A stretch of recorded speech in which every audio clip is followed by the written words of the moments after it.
safety. Thank you. As the bill is written now, the overall operation of driver's license will be impacted. Several facets. First, we can expect the wait times to increase longer than what they are now. One particular reason would be because we will allow a dictionary, translation dictionary, during the testing process. But right now we don't have in place a time limit. So that means that an individual could come in and it will take them a little bit longer to administer the test with the translation dictionary. That's one. Then the second, I believe that if we limit just to English, the core process of learning how to drive is first reading and understanding the rules of the road. And if you limit it just to one language, then those individuals speaking other languages would have to merely depend on signs. And while the sign is very clear, it can be interpreted differently if someone doesn't understand its meaning. That's all I have to say.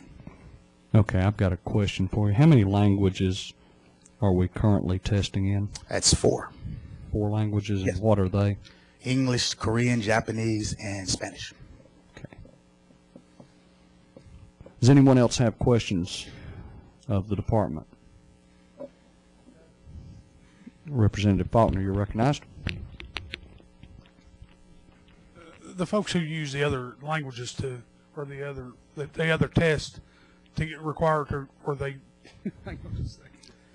This one's got me a little bothered. You said that we currently do it in 4 different languages, right? That is correct. Here in Tennessee. Okay. Where do they do those tests at in the other languages? Do they do them? At the driver service centers. Okay, so those people are fluent in 4 languages. That's part of the job requirements for that position? Are you talking about the examiners or the? Yes. Well, what happened is we have an audio version, so the actual test would be administered in that language, but the answer key will come out so that we can convert it to English.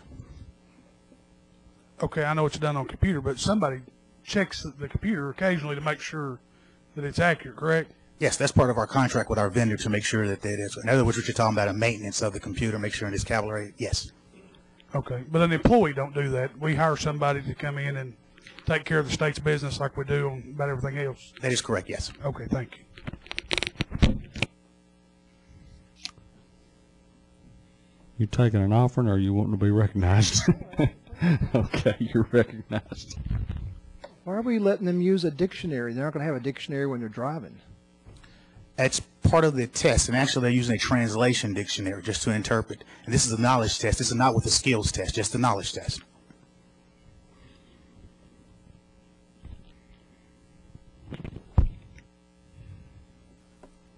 Anyone else have questions? Thank you very much.